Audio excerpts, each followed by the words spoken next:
This podcast is powered by Pivotal Moments Media. Check out our education, content, and more at pivotalmomentsmedia.com. Hello, everyone, and welcome to Life After the Military, a show completely focused on reversing the trend of veteran suicide, homelessness, and problematic transitions by helping veterans transition from military to civilian life and strengthening the mental fitness of our active duty military members, veterans, and their families. Our show is powered by Pivotal Moments Media, an organization on a mission to strengthen mental fitness worldwide for all. Go check them out at pivotalmomentsmedia.com to learn more. My name is Lee Elias, and I'm joined, as always, by my good friend and co-host, Howie Cohen. And we are privileged to have with us special guest today, Sergeant Major retired Jose Velazquez with us. Jose served for over 30 years in the United States Army in multiple roles, which included the following: Regimental Sergeant Major for the Director for U.S. Army Public Affairs, Senior Brand Manager for the U.S. Army Training and Doctrine Command, Senior Operations and Communications Manager for the 8th United States Army, Strategic Communications Manager for the U.S. Joint Forces Command. Jose currently works as the founder and CEO of Velazquez Media Consulting and also performs as a board member for the Leader Transition Institute. That's a lot to say, and it's a wonderful intro. Jose, it's our pleasure to have you with us today. Welcome to Life After the Military. Oh my goodness. Thank you so much for the opportunity to be with you today. I hope that I can be of value to your viewers, and I hope that we can have a great conversation. Well, Jose, I can already tell you from the pre-conversation, that's absolutely going to happen today. For those of you listening, buckle your seatbelt. We got two radio professionals here and a Howie. And the first question I'm going to ask, Jose, is we ask everybody this. As we said, you served in the Army for over 30 years. Tell us about your transition. How did you prepare for it? How did you execute it? And get yourself into the private sector? And again, what went well? What didn't go well? What would you do differently knowing what you know now? Yeah, great question. And I'll try and keep it short because I could go for an hour and a half on that alone. But what I'll tell you is the highlights are I sort of began a few years beforehand. I was really excited about my transition, and I definitely wanted to have some level of control, knowing I wouldn't have full control over it. But, one of the things I did was I started focusing on my finances and getting rid of consumer debt. That was incredibly important. I knew that I didn't want to be held back by, bills and that kind of thing. And so I started a few years back getting rid of as much as I could. And thankfully, I was able to do so before I transitioned. That really gave me an incredible opportunity to, not feel as much pressure as I would have had I, been saddled with a lot of debt. As I drew closer, I went to the Transition Assistance Program course twice.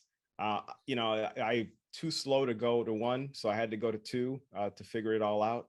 Went with my wife to both of them, and that was incredibly important because we both understood, the kinds of things that we would, be expected to do in transition.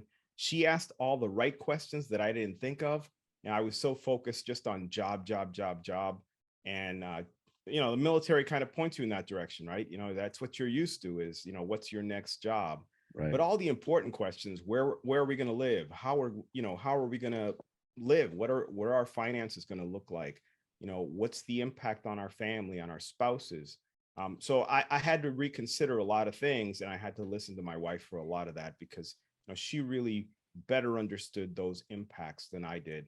And so as a team, we worked together and focused on just creating a great transition. Thankfully, I had a great boss and a great environment to transition in. And, he gave me all the time and space I needed, which, unfortunately doesn't happen across the board. And so, toward the end of it, I was looking for organizations to be a part of. I chose, to really start my own company and, work with a number of people. Michael Quinn, who's, a well-known person on LinkedIn, Matt Quick, and a series of other incredible, gentlemen and ladies who were part of, starting really higher military. And then, of course, the digital networking professional program, which I'm, really kind of a part of. I contract with them, but really I do a lot of their training. And so, I did that because I wanted to do things that made me happy. It was so important to me to feel fulfilled in transition. And I desperately, desperately didn't want to work in an organization or do a job that I wasn't happy, that didn't fulfill me. And, I had jobs in the Army that unfortunately were like that. Most of my jobs in the Army were awesome. But, in those occasions where I got to see the other side of awesome, I knew that I just didn't want to be constrained or stuck in a job that I just hated and had to do for the rest of my career until I was 65, 67, whatever. So I chose to do the entrepreneurial thing and really just kind of fall back and relax, spend more time with family. That was really what I wanted to do. Any cons? I really, to be very honest with you, there's a lot of people who have a lot of cons. I just didn't. People were great. My transition was great. I did it in the middle of COVID. I guess that's a negative thing. Sometimes you have this great, beautiful ceremony with hundreds of people in the audience, and I didn't have that. But let me tell you, I had a really small transition. I really could only bring 10 people into the room. And so I really had to think about who I could bring. More people were on a Microsoft Teams, computer that somebody put up there. And many of my coworkers, colleagues, supervisors, soldiers were on there. I even had a 3-star general hanging out watching it, so I was so incredibly appreciative of all of their time. But then I had 10 people. That's all I could put in there. And so, I really had to think about who was going to fill those seats. And so it was very intimate and very powerful to me. And, I will always remember and appreciate that moment. I'll tell you, Jose, that we need to get you on a speaking tour to every graduating high school senior, college senior, and transitioning military vet around the country, because your sentiments are right on. And I'm going to throw it to Howie, because typically what happens here is I talk for 20 minutes to recap it. Then he and I agree, but I saw him taking notes, and I already know we're going to agree on several points that you made. So go ahead. Let's bring Howie Cohen into the show, everybody. God. So there is actually trainability here, Lee, huh? I mean, is that how we're looking at it? You're reading. Can, to use a hockey term, you're reading and reacting, man. I can mute your microphone at any time, right? It's just what everybody to know that if Howie ever just suddenly disappears on the show. So Jose, something that Lee, both and I are extremely passionate about is the sport of ice hockey. Lee played at a very high level. I'm just a freaking goon, but I do coach, and I've learned a lot about coaching. And one of the things we teach our players is we don't want them to be robots out there. We want them to be able to read the play and react to the play, because it's such a fluid, fast environment, right? Yeah. And so I'm so happy that, after how many episodes we've done now, Lee, you're reading and reacting, man. Well, some people do find value in what you say, Howie, and I had to take that into account as the co-host of this show. But no, listen, I already know from doing it. On a positive note, I'm always amazed that, because I was a military spouse, all right, my wife served. So I find a lot of comfort, and I'm honored anytime, Howie, I mean this, anytime I say something, you go, you know what, Lee, that's completely right. That actually means more to me than you probably realize, having not been the one who served directly. So I always want to be anchored in on the right wavelength with veterans, because it's important to me, and you're important to me, and all of our guests are important to me. But now you got me talking, and now I'm already contradicting what I said. So once again, I'm going to toss the puck over to you. What I do want to say, though, Lee, is, and you've said this multiple times, and I have never responded to it, but I am now, because we actually talked about this prior to the show with Jose. Let's not downplay your service as a military spouse, right? Janet served magnificently and honorably as a medical doctor in the Air Force.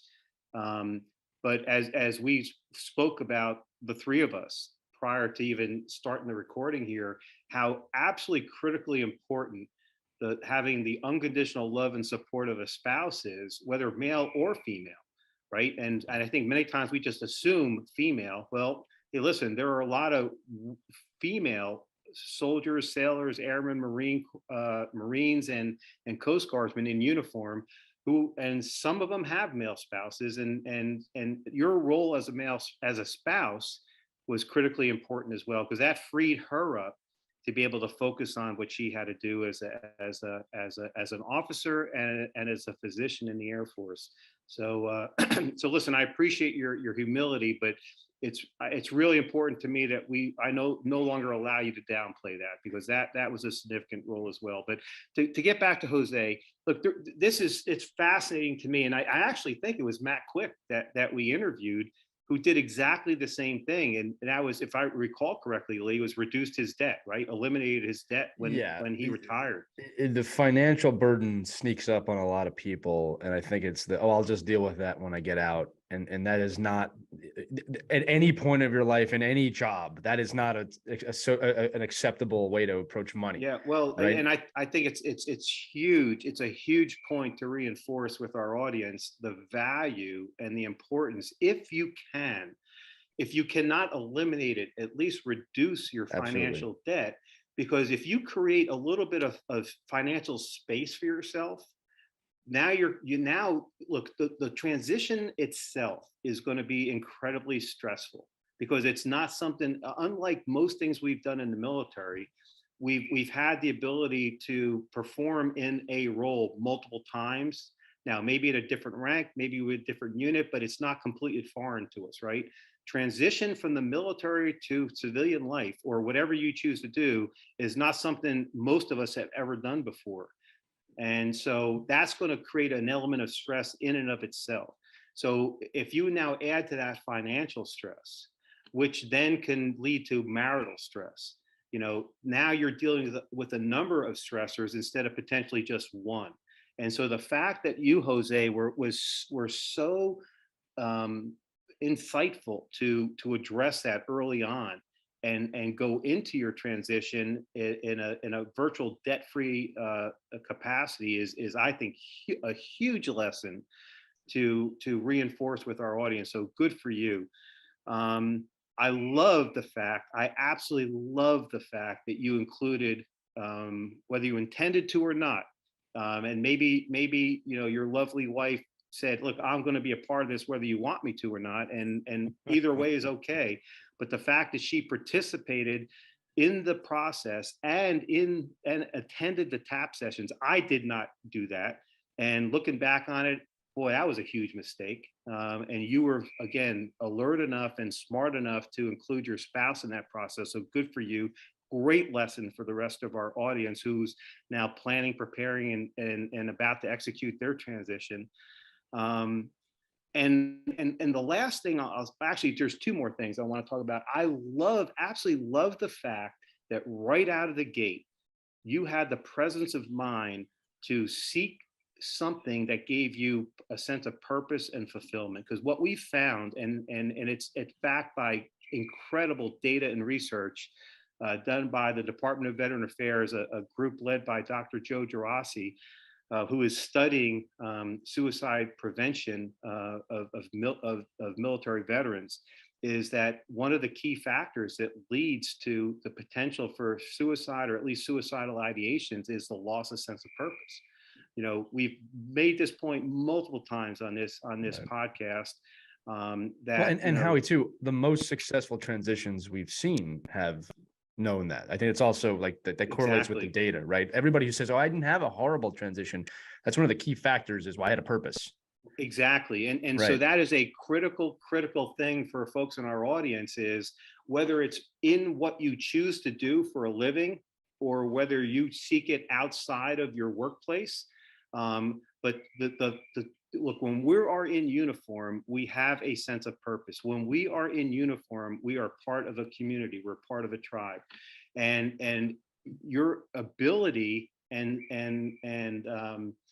your success at replacing that sense of purpose and replacing that sense of community, however you choose to do it, is absolutely critical to your success in transition to and lowering the stress of the transition.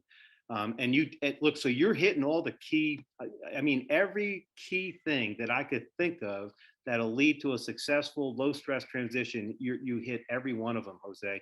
Now, what I would like you to expand a little bit more on, though, for our audience, because we may have folks like you who have a very entrepreneurial spirit, is, how did you recognize that desire to be an entrepreneur, and what did you do to prepare yourself to be, because you are a very successful entrepreneur. So I would love for you to share with our audience what you did to prepare yourself and lead to a successful, how do you successfully start it up, either one or multiple businesses, because you've been very successful at it. Well, I appreciate that. And I'm looking forward later to talking about that transition and how to kind of prepare ourselves mentally for that transition and looking for purpose. We'll talk about that, I know, a little later, Cool. but specific to, I'm really passionate about that, but specific to, the entrepreneur side. So I think that what occurred in my case was I couldn't find what I was looking for. I didn't actually intend to start my own company initially, but I looked around and I just couldn't find what I was looking for. And I decided to create it myself. I went to, again, TAP. TAP is great, by the way. A lot of people complain about it, but I say, you get out of it what you put into it. And so a lot of people show up and they're just, I'm here for 5 days. I don't know why, Well, if you just sit around and don't pay any attention or don't care about what they're talking about or don't interact with the briefers, then that's on you. What I will tell you is I got a lot out of it because I was really paying attention. I signed up for practically every class they had. Some of the classes that I had no intention of, engaging with, but they helped broaden my perspective. And one of them was about entrepreneurship. And so I went to that class, learned some of the basics, and really, TAP is all about that, right? It's not intended to be, the be all end all, have every answer. It's really just beginning to build that foundation so that you can go on and figure some things out, either in other programs that exist out there or, just engaging with a network. So, I definitely, took the information I had to begin with. And then I went to friends and colleagues, again, Mike Quinn and Matt Quick both had started their own companies. And so I went to them and I was like, how do you do this, man? And, actually, Mike Quinn had a little kind of cheat sheet on what you do, how do you incorporate, how do you do this? How do you do that? But before I did any of that, I was like, okay, what do I want to accomplish with this company that I couldn't do going to another company and, just applying and getting a job? And, realistically, what I figured out was I desperately wanted to have that purpose. And the purpose for me was kind of to whittle away the things that I didn't love about public affairs. There's some things, more of the strategic things, believe it or not, I didn't love dealing with, really kind of stressful things. Public affairs is a very stressful field. The media relations, the community relations, God bless the people who do that, because that is incredibly thankless work and incredibly stressful work. But I really wanted to kind of get back to what I loved. And what I had loved in the military was my broadcasting. And so I loved broadcasting and I loved teaching. And so I knew that this company could help me do both. So I started working at a radio station, and whatever employment I had there went into this company. And similarly, I, contracted with, Higher Military and the Digital Networking Professional Program, and I became a contract instructor with them, which gave me the freedom to say yes or no when I wanted to, based off of, my family schedule, my personal schedule. And in addition to that, I also teach separately. I'm not just a contractor for them solely, but I also teach personally. So people who have a desire to learn how to set up their profiles, how to build their networks, how to engage with content, which is by far the most difficult thing that many service members have to deal with. They're just not comfortable, opening up online. So I help people do that. And then, of course, I help people learn more about the advanced functions that a lot of people just don't come across on LinkedIn. I use LinkedIn for the most part as the platform where I can teach people this, but it's not, it's not completely isolated to LinkedIn. A lot of these lessons can really, be incorporated on other platforms. and in a personal setting. I mean, many of our service members, now that, COVID has, lowered, at least thankfully, the danger of COVID is lessened. A lot of people are going back to in-person networking events. And so what I teach, translates to that as well. Ultimately, networking online or in person is the same. It's all about that human connection. So that's what I focus my company on. And, I really enjoy teaching people one-on-one. I love contracting with the digital networking professional program, but, one-on-one is always the best. So Jose, you're bringing up a couple other points that I really want to reinforce. And you did this in your first response as well. You owned the process, right? And like you, I spend a lot of time on LinkedIn, and I network with a lot of folks. And one of the frustrations I hear from a lot of folks in the veteran service organization space or the transition space is frustrations with veterans who, or transitioning service members who, for whatever reason, expect things to be done for them and given to them. And one of the recurring themes I hear from everyone that I've come to adopt myself, and it's one that I have always adopted even prior to being in the military, is you take responsibility for yourself, you hold yourself accountable. I certainly did that in the military. I've done that since I've been out of the military. And I think it's really important for transitioning service members to understand that the success of your transition is your responsibility. It's not anybody else's responsibility. It is your responsibility. Now, having said that, that doesn't mean that you don't ask for help. It doesn't mean that there aren't a ton of people like you, like me, and like Mike Quinn, like Matt Quick, and I could list off probably 30 other names if you give me a chance. All of us are standing by to bend over backwards to help every one of you have a low stress, high success transition. But we will not, nor should we, nor can we do the work for you. We will help you. We will be a resource for you. We will lead you to other resources, but you must take responsibility for your transition. And you did that. And that's why you had a very low stress and a very high success transition. And everybody that we've interviewed on this podcast who had a low stress, high success transition took responsibility for their transition and owned the process. Now, I am an absolute advocate for you should always be willing to ask for help, asking for help for whatever you need, whether it's with your transition, whether it's with your mental health, whatever it may be. We all need help. We cannot do this by ourselves, but we have to take responsibility for our decisions, for our actions, and for the process. And you did that. And I want to reinforce that. I want to say, Howie, too, that it's just that's not limited to transitioning out of the military. Absolutely right? not. Like this is a life skill. It's a big problem we have in our society right now. Right. I want to mention that only for this fact that, if you're transitioning, you're not alone in this. Not just from a military standpoint, but really almost a national human standpoint. People are not taking enough accountability, and they're not taking enough ownership over their lives. And the thing is, I think that as transitioning military, you actually are more equipped to handle that than most, but it's still difficult. It's still something that needs to be done. But I think you're enabled more to take those steps. You just need to be aware of them.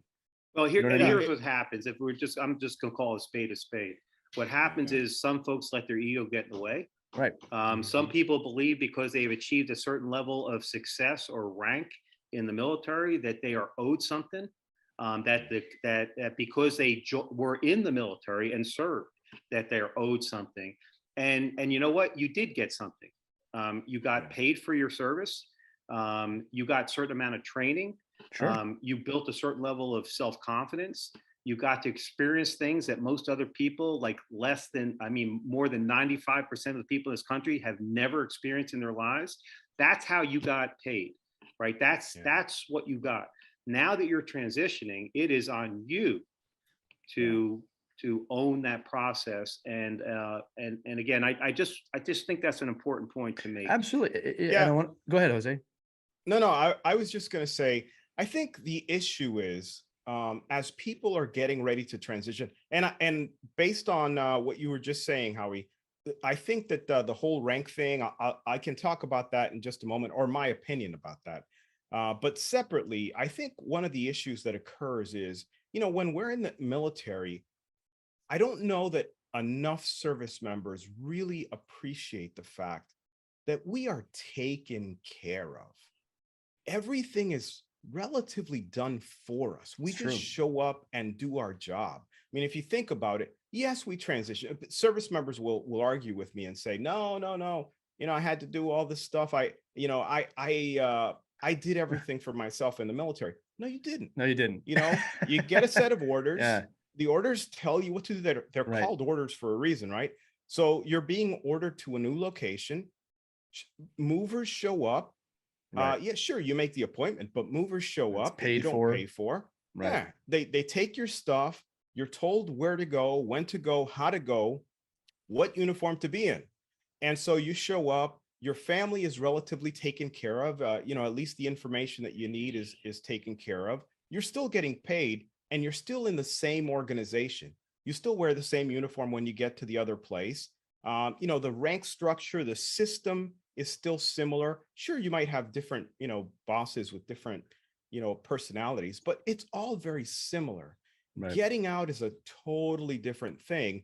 But I think a lot of our service members transition with this idea that, this thing is going to be done for them. That's a great point, Jose. And Yeah. a lot of people don't understand that, as you transition, it all gets back on your shoulders. And the reality is some of us, joined as teenagers, and we really never had, the responsibility of putting everything on our shoulders. And Yeah. there are so many, there aren't just hundreds, there are thousands of veteran support organizations across the country desperately and desiring to help service members transition. But like you said, Howie, and Lee, both of you said this, you gotta take responsibility. Right. You gotta show up at that TAP class with the right mindset and recognize they're not going to be able to give you everything in 5 days. So take what you can and then move forward through the networking process and looking for courses. USO, all the DoD Skill Bridge programs that are out there, finding people that can point you to programs, the Leader Transition Institute. There's so many. I can talk all day about different programs, but ultimately, like you both said, you have to take responsibility. No one is going to be able to make you succeed. It has to be you. And, it's not the military's, responsibility to make you successful. You have to become successful yourself. And I'll say this from the spouse point of view. We lived in the United Kingdom for several years, and I remember saying that military does everything for us. People go, would you want to live there again? I said, not unless I'm in the Air Force, because they do everything. That you get a house, you get American food, you have safety. There are people, you live in a gated community where men have, high firepower at the front gate. And if that's not scary enough, there's jets flying overhead. So you are completely taken care of. It's a great point, Jose. A quick story, kind of a metaphorical story. I remember when my son was born, we were living in England, and my mom flew over, and she did a lot of the work in that 6 weeks. It was 6 weeks then of maternity leave. And I had my mother there helping me. And I'll never forget, about a week before she was set to leave, my son was kind of crying in his crib. And I was about to call for her for some reason, because she was doing it every morning. And I had this wake up moment of, mom's leaving and you need to figure this out. So the high ranking official of mom, right, was about to depart. And suddenly it didn't matter who I was. I have to take care of this baby. And it was jarring, the realization. But I also say, thank goodness that I realized that a week out and not the day after she left, from a stress point of view, a shock point of view. This is my first kid. Second kids are a little bit different. But my point is that, yeah, Howie and Jose, you're making great points, is that When you leave, you are a civilian. So 4-star general down to just, airman in the Air Force, you're a civilian. That's it. You're on equal playing field in terms of status. And you have to find your way. And I'm going to reiterate too, that having been in the military, you've been equipped with some tools. You're on the best team on the planet. So you know how to be a good teammate, right? You are losing that support system. So as Jose said, you need to find a support system or know what you want to do. Jose, you also talked about entrepreneurship. I think there's a great lesson in there that I tell people, key to being an entrepreneur or inventor. If you look and you cannot find something, or if there's something you think should be done better and you cannot find a solution, note that, because it might not exist and you need to be the one that creates that. And then Howie, back to you just real quick too. I was going to say that you were talking about the ego of officers and anybody of kind of people have done things. And again, look, it's no different. Transition in any space deals with that. If you're transitioning out of college, people have been taking care of you your whole life. If you're transitioning, here's a big one people don't talk about. If you are an entrepreneur or a CEO and you transition and suddenly you're working for somebody else when you were the person, everybody was working for you, that can be tough. Because then you show up at a job, it's like, no, I was an entrepreneur and a business owner. And guess what they say? I don't give a shit. I need you to do your job, right? I don't care who you commanded. So any transition is tough. And again, obviously we're focusing on military transition, but again, my broader point is this: they're all different, but you're not alone, right? There are plenty of resources, as Jose said, there's plenty of people in different sections of life that have dealt with massive transition. Again, our show focuses on military transition, but no, you're not alone. I think that's a very important point to make. Yeah, if I can just add one more thing about that, I joke with people. I say you turn your rank in when you clear CIF, and a lot of people, kind of laugh at that. But what I like to say is, back to the point that Howie made earlier, people with high rank, and you just made right now, is people with senior rank who had staffs. And I'm not talking about 4-star generals. They may be in a class of their own. Right. There's a handful of them. So, but those of us that kind of lived in reality, I kind of joke about that, but those of us who lived in reality, right? Right. We get out, and one of the things that many of us face is the fact that we are going to be working either for someone or in an environment where we just don't have that staff.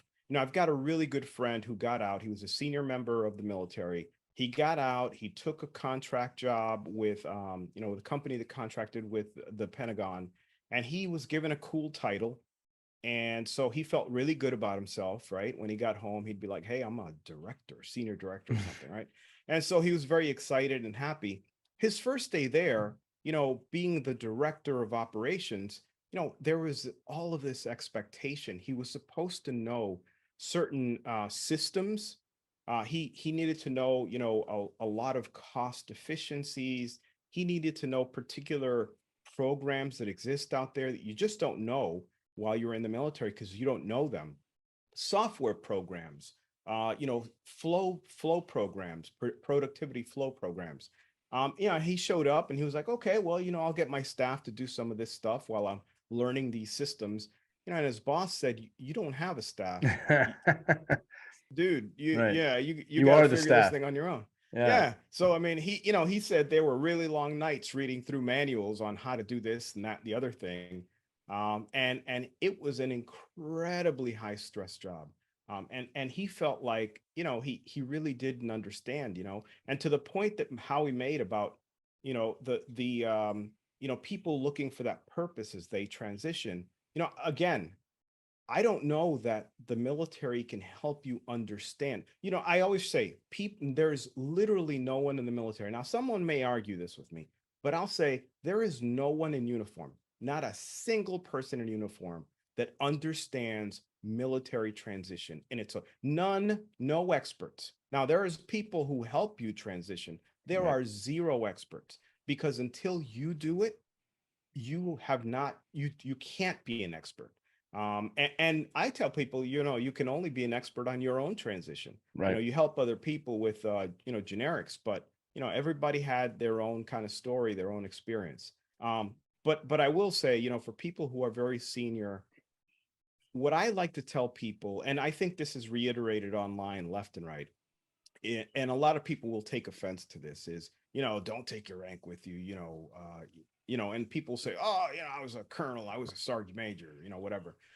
What I think what a lot of the people who probably make others angry when they say, you got to leave your rank behind is if you focus on the skills that the Army gave you, then you're moving in the right direction. Those skills at maybe senior level or wherever you might have had them, if you focus on that and you network toward that, then you'll have a successful transition into whatever business. You'll find the right purpose, you'll find the right organizations. But I think the Army does not help us in this case, and nor should they, by the way. We're in the Army, we have this great purpose, this great desire to do things. It's all about we and us, right? That's all we talk about. In transition, you have to learn how to be an I and a me, right? And that's very, very uncomfortable. And so you go to an organization looking for the same thing you had in the Army, and you can't find it.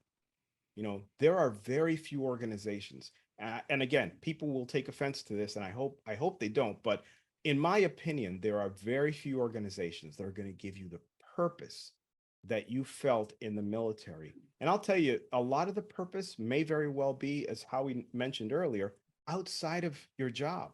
You may find a passion and a purpose, in a volunteer state, in status, maybe a local veterans organization, or maybe a faith group, or maybe some, ability to help your neighborhood and an HOA purpose. I don't know, whatever it might be for you.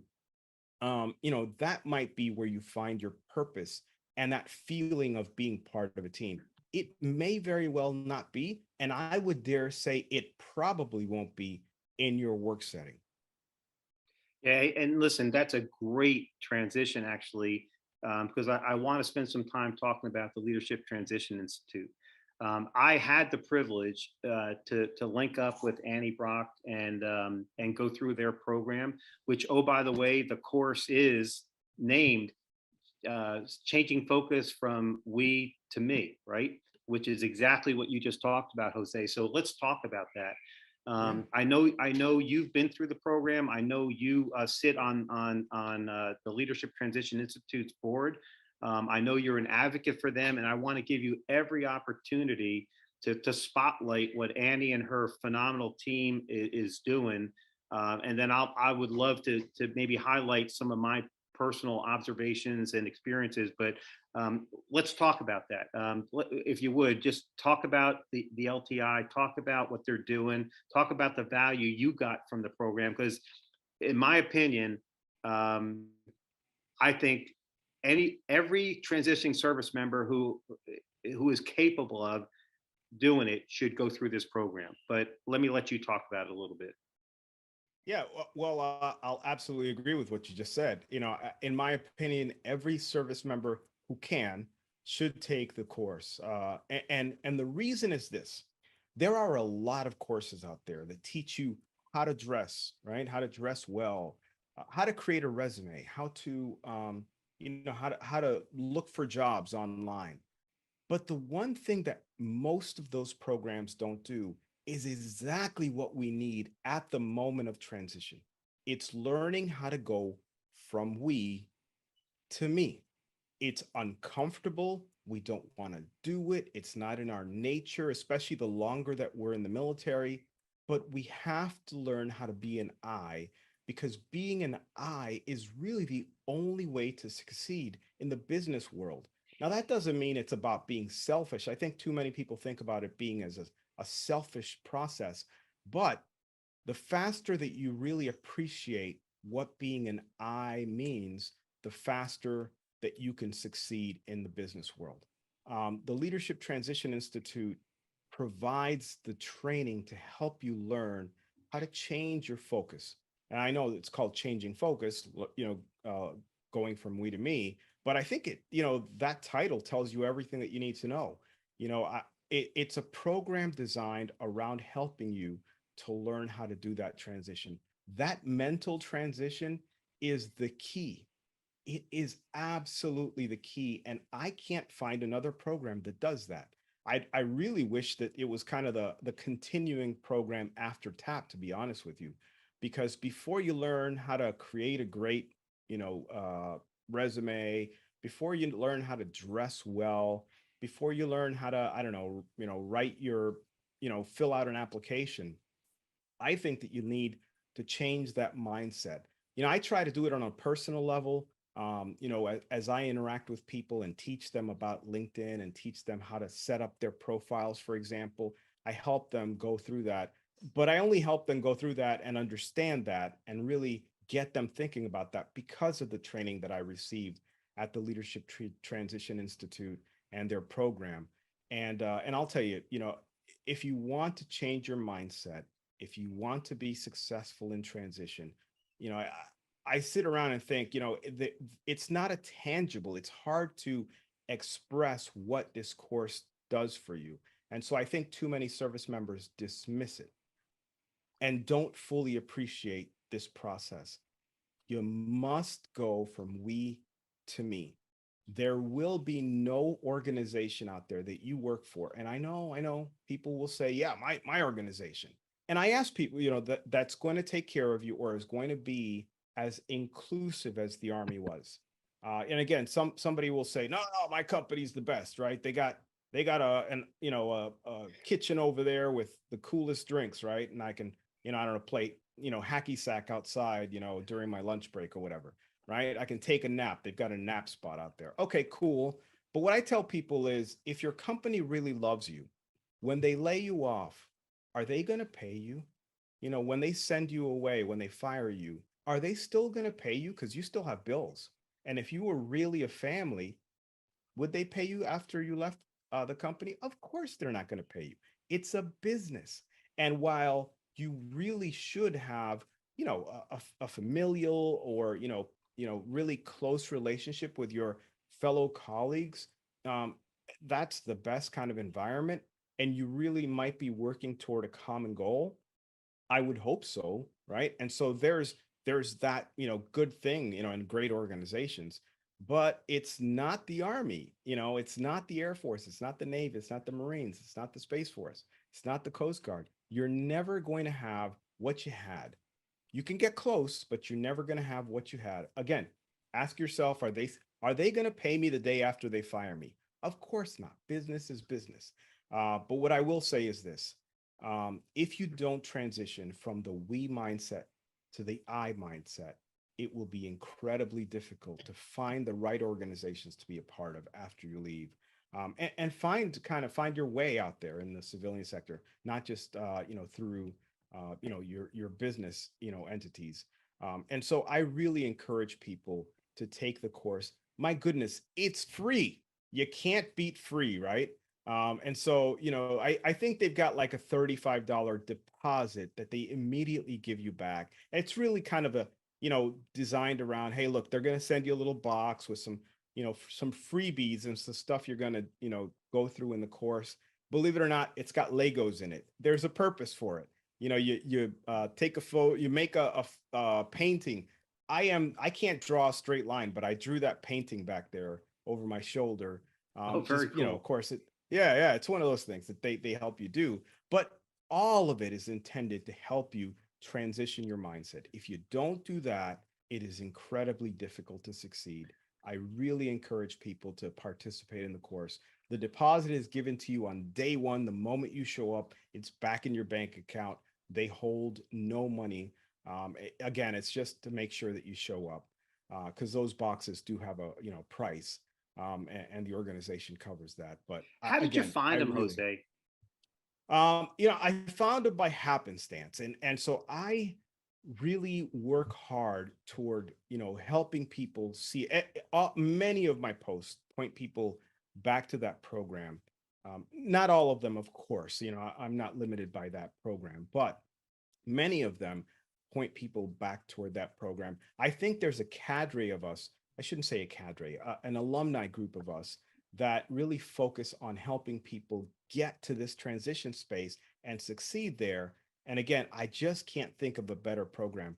I know they work really hard to, educate people on what they can do. Again, I think a lot of people may dismiss it because there aren't tangibles. You go to a, how to dress well course, and it's, well, there you go. There's, you got a shirt, you got a jacket, you got to learn a couple of ways to, tie your tie and, put your pocket square in the cool way, the hangout way, the, more professional way. Okay, you can see that, or you can see a DoD skill bridge program and how it sets you up in a company. But this program sets you up for the right mental state to succeed at any of those things. And so, again, I encourage anyone who's listening to us to go to leadertransitioninstitute.org, learn more about the program.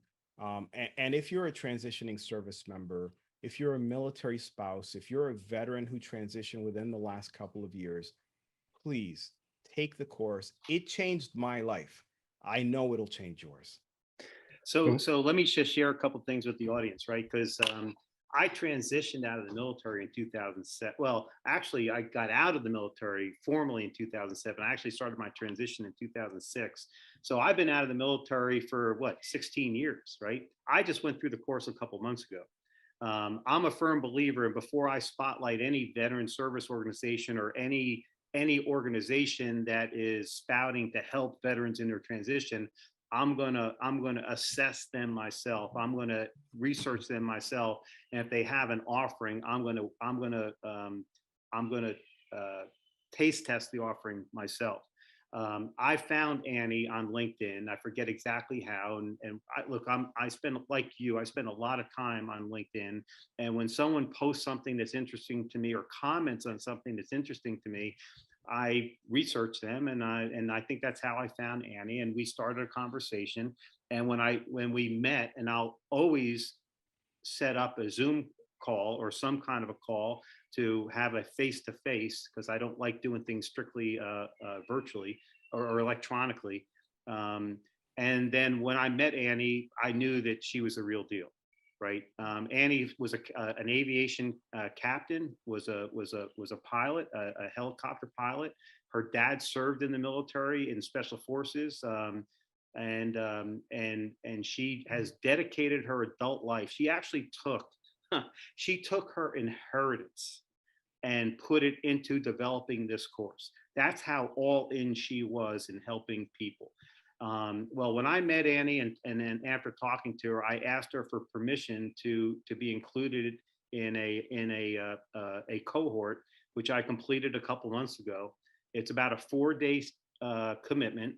I think it was about 2 or 3 hours on a Thursday evening. The majority of the daytime on Friday, Saturday, and half a day on Sunday. And it's a bit of a commitment of your time. It's a tremendous commitment of your energy and your ability to think and reflect. But I will tell you, every second of it will prepare you for what you're about to go through. Now, I have transitioned. I have transitioned from company to company. I transitioned from a company to my own business. So many could ask, well, Cohen, why the hell are you even doing it? Well, I did it because I wanted to witness it firsthand where the value was. And I will tell you, having gone through all the different experiences I went through, I got tremendous value out of it, right? 65 years old, having transitioned from the military 17 years ago, 16 years ago, having transitioned from one government contracting organization to another, to a leadership and management consulting firm, to starting my own business, to doing what I do now.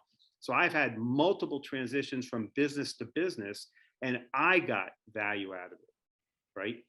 There is no question in my mind that someone who has not had the benefit of any of those or the breadth of those experiences will get invaluable value out of this. And I will tell you that connect with Annie Brock on LinkedIn, follow the Leadership Transition Institute, go to their website and request to be in one of their future cohorts. It will be probably one of the single most important things that will help you like Jose said, get in the right mindset to have a low stress, highly successful transition. I mean, you're going to deal with things like, how does your conscious and subconscious mind work? And how does your subconscious, how was it formed? And how does it drive your behavior today? And how can you learn to possibly make some changes and reframe your identity and then you're going to go through exercises that are going to say, what really is important to you? What gives you a sense of purpose? What gives you fulfillment?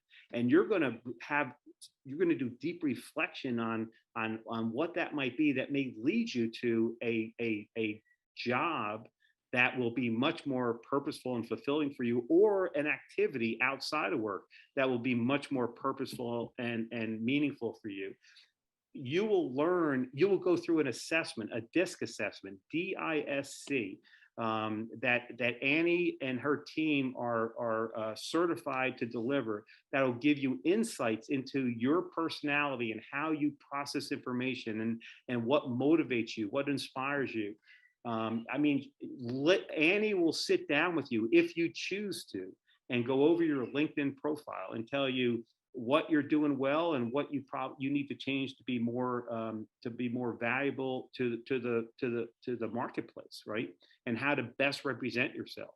They'll talk to you about how to possibly set up create some financial independence that over time, if you follow the principles, will help make you and your family achieve more in your life and achieve a certain amount of financial success. I mean, the gamut and breadth and depth of this course in that 4-day period is almost beyond description. So I encourage anyone who is even thinking about transition to go through this course. And like Jose said, you'll be charged a $35 fee up front. And listen, here's another thing I'll say too, because I'll tell you, this is a little bit of a burr in my saddle, right? And I know, and they're all well-intentioned, and veteran service organizations in most cases give services free to veterans, and that's great. But never be afraid to invest in yourself, okay? And whether it's $35, whether it's $100, $3,000, $10,000, whatever you can look, there's a basic principle that I would encourage folks to consider is you should be willing to, if you want to be a highly successful, highly effective individual, the most successful people in the world, at a minimum, invest 10% of what they earn every year in making themselves better. So yeah, it may not be completely free initially. And like Jose said, if you complete the course, you'll be, the $35 will be refunded to you if you choose to have it. I did not have it refunded to me. I wanted her to keep it, but never, ever be afraid of investing in yourself, whether it's time, whether it's effort, or whether it's money, because a little bit of investment on your part who knows what the return on that investment could be. So don't let a small $35 fee bother you. I will guarantee you, even if they didn't return the $35, that'll be the best freaking $35. How many of you go to Starbucks every week and spend more than $35 a week on freaking coffee or a latte or whatever the fuck you're drinking, right? how I'm serious, man. How that $35, I guarantee you, even if you didn't get it back, will be the best $35 you ever spent. Well, it's just don't use it as an excuse. I think that's right. I think too many.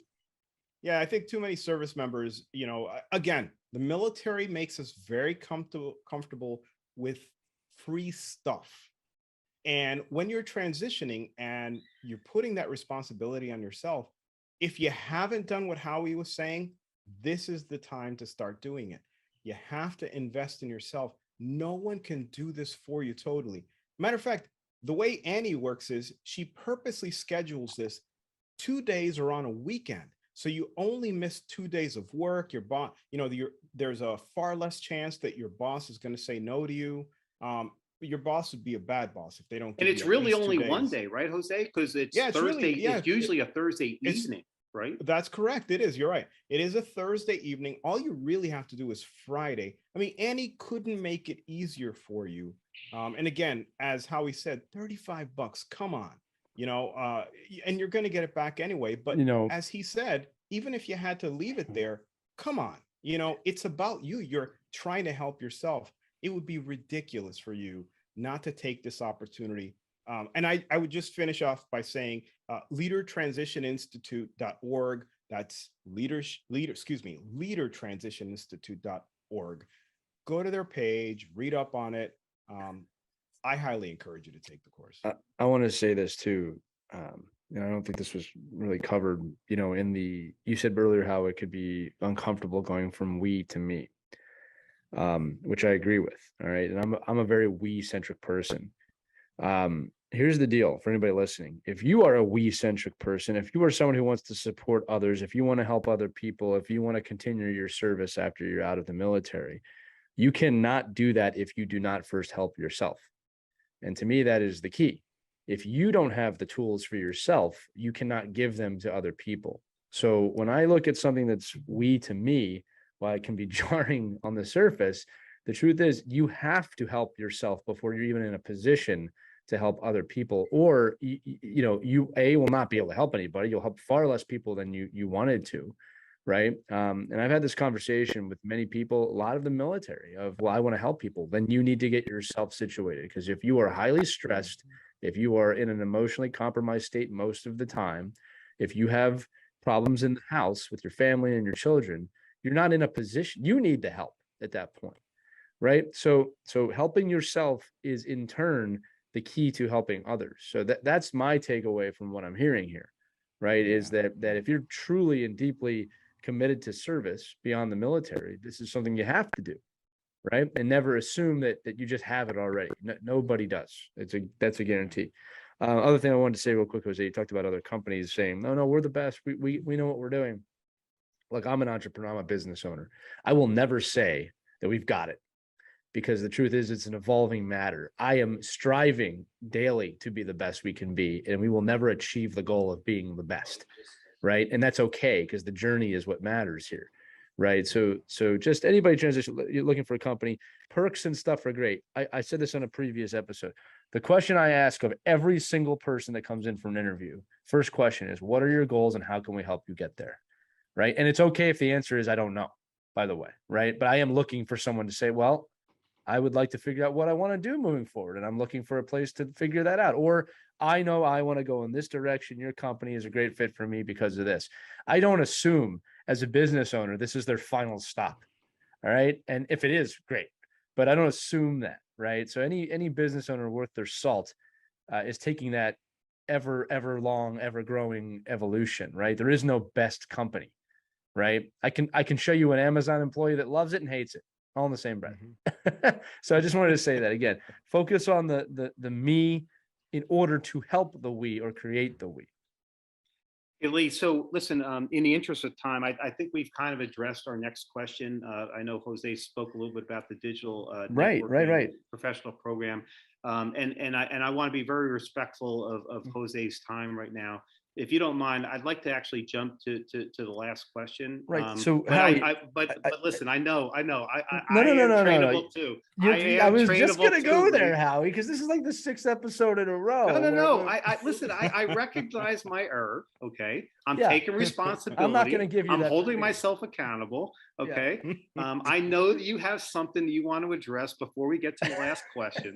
So I'm going to allow you time to do that right now before you ask that last question. I'm not going to be humble at this at all. Jose, why does he make me salute him every time I'm in his presence? Do you know why he makes me do that? That is absolutely not true. It is not true. He does not make me do that. He never does. You may have to stand at attention, but I don't make you salute. There you go. You know what? I'll do that for you. Anytime I'm in your presence, I learn something. Okay. Before we get to the last question, anybody who listens to this episode and the show knows, Jose, I give all of our guests a perspective book title. All right. So if you were to write a book or another book, if you've already written one, I try and come up with a title during the episode that you can use. Take no rights from it. I take no money from it. It's yours to use. And you actually brought this up in your first answer. I wrote it down. And if he did take money, he'd return it to you, Jose. All $35 of it. So you're gonna laugh at this, but it's in the interest of everything that happened today. Your book title, sir, is "Listen to Your Wife" by Jose Velazquez. All right. You can't lose. Can't lose, right? So no, actually, I say that jokingly, but I also say it, and Howie made this point about me being a spouse. We transition too. It is a transition for us too. I've said this before. We were in for about 10 years, and I was working that whole 10 years, and I thought that whole 10 years I was fine. I did not transition easily either. There was reverse culture shock. There was my wife dealing with transition, which I was not prepared for. I think we handled it okay, but I was not prepared for her to kind of fall off not a mental cliff, but just a professional cliff of like, what do I do? How do I do this? What happens if I don't like it? Interviewing. So, it is a family transition, right? We say that in the intro for a reason, that the transition is not just the service member. So when we talk about the show about the me, I mean, the me is the we in the family, right? Of you, your spouse, your children, if you have any, or your family, right? So listen to your wife, maybe listen to your spouse, whatever.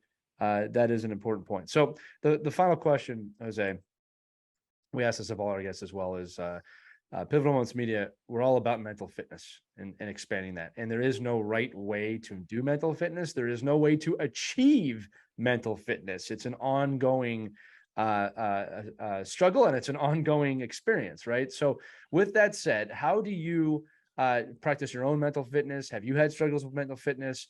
And what's your experience with that? And what can you share with your audience on how to strengthen it?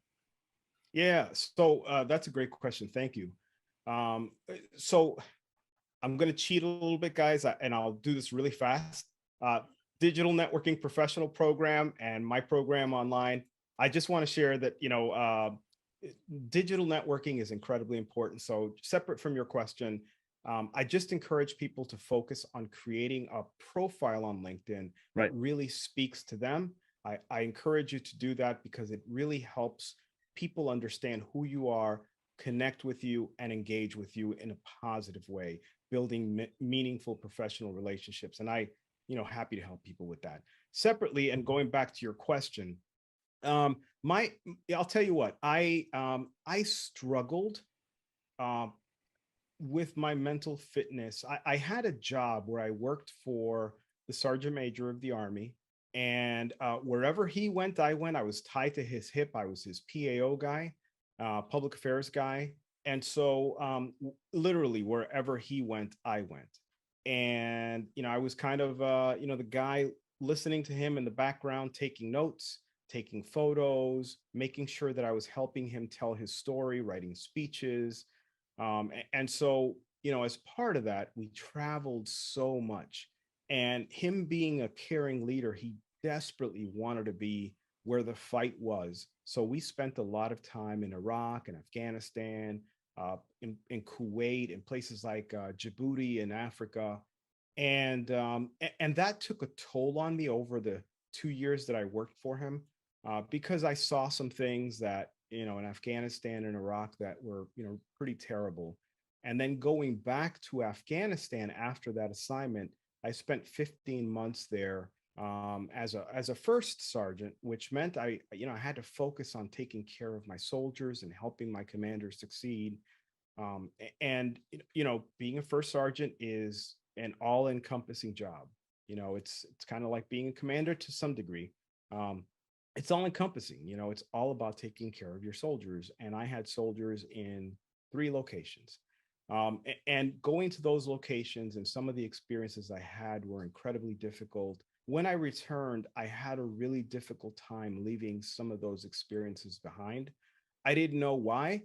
I didn't know, why I woke up in the middle of the night crying or sweating, or why I couldn't sleep some nights, or why, I felt the need to, self-diagnose and self-help myself, using alcohol, just really uncomfortable and inappropriate ways to deal with, what was happening to me. Friends and a commander helped me, see that I needed help. And I went and sought that help, and, diagnosed with PTS or PTSD, some people call it, whichever, you consider appropriate. But I got a lot of help, and I was able to succeed at least getting past those stages where I felt this incredible need to, to face it in a negative way. Like you said, it's an ongoing process. I don't know that I don't know that you ever get past it, but you learn how to live with it. But separately, I mean, these are the extremes. But I do believe, as you noted, that mental health is a lifelong process, and there are incredible services in and out of the military that can help us. Whether that be some sort of counseling on a regular basis, therapy if necessary, or just support groups, people that are there to support you and help you kind of get things off your chest so that you're not holding on to them. And I just tell service members as they transition, I know that you held a lot of stuff back. You were uncomfortable. You may have thought that this was going to affect your career. And to be totally honest, in some circumstances, it may. The services really worked hard toward getting rid of that stigma. But I'm just, as an honest broker, I personally believe that there is some degree of that at certain echelons. And that may come from misunderstanding, commanders and senior NCOs misunderstanding how to care for the service members. Understandably, I mean, think of a company commander at 26 years old and a first sergeant, maybe 36 years old, but surely at the company level may just not fully comprehend how to help a service member who's going through some of that. I think the training for those commanders and first sergeants and sergeants major and commanders at higher echelon is getting better, and many of them are being more sensitive to it. But now that you're transitioning, you don't have to worry about that. And there are incredible services again, support groups, more professional help. Get the help you need. None of us are perfect. None of us can deal with stress, many times on our own. And I know I have a great, family circle. I have a great, friendship circle. I have great mentors and colleagues who really help me, in those situations where the stress is getting a little bit too much and it may affect my, my life in a positive way. So again, I really encourage people to focus on that, because I think that is an incredible factor in whether you succeed or fail, not just in business, but in life. Hey, Jose, so listen, and thank you for sharing that. I so appreciate your willingness to be transparent, candid, vulnerable, especially as a senior leader. I know that's not always an easy thing to do, and I absolutely appreciate and understand the value of what you just did. What I would ask you is, so you went through this experience as a first sergeant. So you had a 30+ year career, right? So how many years had you served at that point, and how many years did you have left?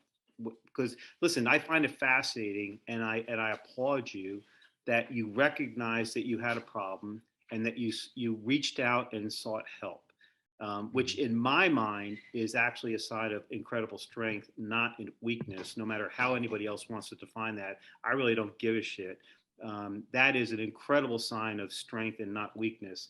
But I find it fascinating that you had more of your military career ahead of you when you did that. And I'm kind of curious how did your chain of command respond to that? And how did your promotion boards respond to that? And how did you progress with the rest of your career? Because you had an incredibly successful career. Yeah. Thank you for that question. So I don't know how much of this was luck and happenstance or whatever, and my own personal just I guess abilities, but I went through the ranks quite quickly, and just again, I just feel like there were some blessings there. But I became a first sergeant, very early in my career, probably about 12 years in. Wow. I became a sergeant major at like 16 years in. So Wow. almost half of my 30-year career was spent as a sergeant major, which is kind of funny because the privates that were my soldiers became sergeants major and my colleagues over my career. So that was kind of a weird thing, but a kind of a cool thing as well, to see them succeed. But I feel like I feel like, I mean, I had a personal history. You know, my father had been an alcoholic, and he had been someone who, on a personal level, I unfortunately I didn't, I he didn't fully grasp or was able to, kind of deal with his demons, and ultimately passed away because of his drinking. Um, when I returned from, deployment, I found that things just weren't the same. Again, the night sweats, the memories of some of the really morbid things that I saw there, and most importantly, the effect that I knew I was having on my wife and on my children. And I had to think back to my dad. And I was like, I cannot go in the same way that he went. I've got to do something. I spoke to my commander, who I felt was my friend, and we, to this day, we have a great relationship. We're great friends. I dare say we're pretty close to best friends. And he and I had an incredible connection. I spoke to him, and he was going through similar things that I was. And interestingly enough, because we were going through very similar things, we kind of both looked at each other and said, we need help. We need help. And so we both took a chance, and we went and found the help we needed. We were both, of course, terribly nervous that it was going to affect us. Um, in my case, I had already been selected to be a sergeant major. And so in some respects, there was a little less stress for me. He was a major. So it could have affected him more than me. I was already kind of, on my way to sergeant major academy, but it surely could have affected him and his, forward movement. Thankfully, he had a great chain of command that understood and appreciated the fact that sought out help. And, in my case, just the fact that he understood why I was doing it, he really had empathy for me, and in some cases, sympathy as well. But I'll tell you, going to find that help and seeking it, and feeling that someone understood, and someone recognized what I was going through, that was so important. We used to call it, I don't know if you did, but we used to call it the new normal when we returned from deployments, because we'd all go to Walmart, and we'd all be scanning everywhere we went. My wife would go nuts. I'd be driving in the middle of the road. She'd be like, "Get in your lane." And I'd say, "I know, No I'm kidding. trying, I'm trying." But instinctively, I'd go to the middle of the road, because that's the safest place you could drive in Iraq. Um, and just scanning. My wife would just say, I'm right in front of you," when we were having dinner. It would drive her nuts that I was always scanning. And I'd just have these anxiety attacks when I was, in a department store. It was just overwhelming to see the people, because again of my experiences in Afghanistan and Iraq. And I knew I needed help, because I loved my family, and I just didn't want to put them through what I knew was coming. And again, thankfully, I found incredible help, people who really cared about me, and did what was necessary to help me fully appreciate what was going on with me. And it wasn't just medicines, but it was that engagement with the professionals that helped me. And I understood. They let me know from day one, this is not something that goes away. You're Right. going to deal with a lot of this for the rest of your life. You just have to recognize when you have to go back and get the help, and maybe some ongoing support throughout. And thankfully, I've had that, both in the military and in transition.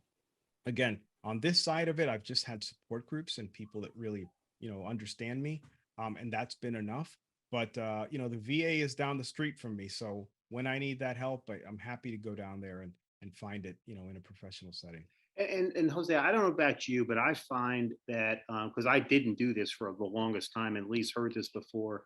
The more I talk about it, the better I handle it. When Yeah. I keep things bottled up inside of me, which is the majority of my life, and I mean I'm 65 years old, and I'm talking about I didn't start talking about this shit till probably within the last year or two, right? So for the better part of my adult life, and I kept this all inside of me and just kind of bulled my way through it, and found that after I retired, interestingly enough, after I retired is when I handled it the least effectively, right? But I find, and I'm curious about you, the more I'm willing to and able to talk about it, that is almost like therapy in and of itself. Yeah. And I'm not ashamed of it, and I'm not proud of it, but I'm not ashamed of it, right? Yeah. And Yeah. I'm just curious if you find this. Listen, hey, here's the bottom line, right? And I don't care whether you've been in the military or not. We all have challenges with our mental health. We all have challenges with our mental fitness. It's just varying degrees, and we handle it differently. And Yeah. sometimes we handle it really well, and sometimes we don't. And I'm a perfect example of that. So the bottom line is, we're all have this challenge. It's how we choose to deal with it, and Yeah. how we, I think, how we choose to talk about it. You know. Yeah, yeah. I think I felt yeah, I think I started feeling shame initially when I went to seek help. I just couldn't understand how, like, special forces guys and all these, the people that people don't talk about, the shadow guys, how they could do what they did, day in and day out, and many of them never had issues with it, or at least that I knew of, right? And here I was, just a spectator, seeing some of the carnage and the kinds of ugly things that you see in a war, driving by and being in front of and seeing, the aftermath, and trying to help people that were, in that situation, but driving up to those circumstances, never personally being, nothing exploding under my vehicle, but driving up to those circumstances and doing what I could to help people, sometimes succeeding and sometimes not. um I was like, why am I so weak that I feel this incredible pain and this difficulty in dealing with this when these guys are fine, and I was like, am I just this weak? How can they be so strong and I be this weak? And I remember talking to a therapist and explaining that to him, and he shared with me, different people dealt with, very ugly circumstances different ways. And he said, I felt like being sensitive uh was a negative thing. Being a sensitive person was something that, I should be ashamed of. And there was a circumstance, and I'll share it with you. There was a little Afghan girl who had been killed, and her mother was, crying, and, as any mother would, right, next to her daughter. And I walked up, and I thought I could help, but I couldn't. It was too late, and it was just too severe. But I tried. And my therapist said, and I said, why can't I get this little girl's face out of my head? This kind of thing. Again, comparing myself to these incredible, superheroes over here, the special forces guys. And I was like, why can't I get this thing out of my head? And the guy said to me, and I said, why do I have to be so sensitive? And he said, Jose, at that moment, you were the only person other than that mother that cared for that little girl. He said, that's not a sign of weakness. That's a sign of strength. You should be proud of the moment that you shared with that woman, because no one else cared on that street but you. And that kind of changed my thinking. I was like, man, okay, maybe my sensitivity is not necessarily a weakness. He said, you care deeply, and why would that be something bad? And I think I reframed my perspective on a lot of the experiences that I had based off of that one conversation. So I surely didn't feel as much shame, and it took a while, but it's a process. But it took a while, and I finally found myself in a place where I could appreciate it, accept it for what it was, and learn to live with it. Well, and I'll tell you what occurs to me now, and again, thanks for sharing that story. Unbelievably powerful, certainly to me, and I hope to many in our audience.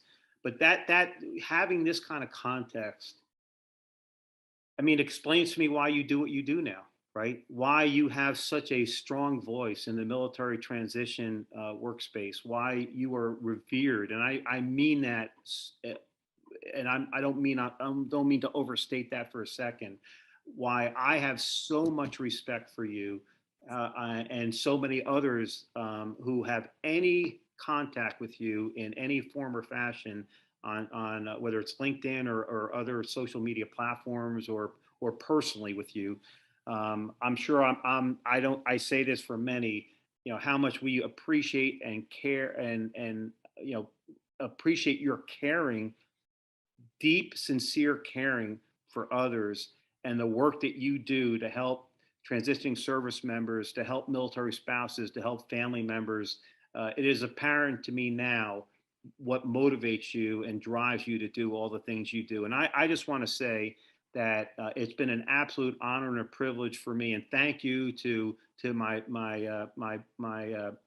buddy Ken Patterson, who introduced us, who I care about deeply as well. But thanks to Ken Patterson for when we reconnected, for saying, hey, this is someone you need to talk to and meet. And he was absolutely right. And I've thoroughly enjoyed and been honored to be connected with you on LinkedIn and other forums. And thank you for the work you're doing, Jose. I think it's fabulous. And in any small fashion, if I can accomplish even a tenth of what you're accomplishing, I'll feel like I have lived a life of purpose and meaning. Oh, Howie, thank you so much. I'm honored. Thank you so much for inviting me to participate in this. It's been a great an enjoyable experience. Lee, thank you as well. I really appreciate your questions and the conversation with both of you. It really is an honor. And I always tell people that I engage with, please consider me a resource. And I know you both of you do, but just for anyone who's watching, I give away more than I ever have people pay for.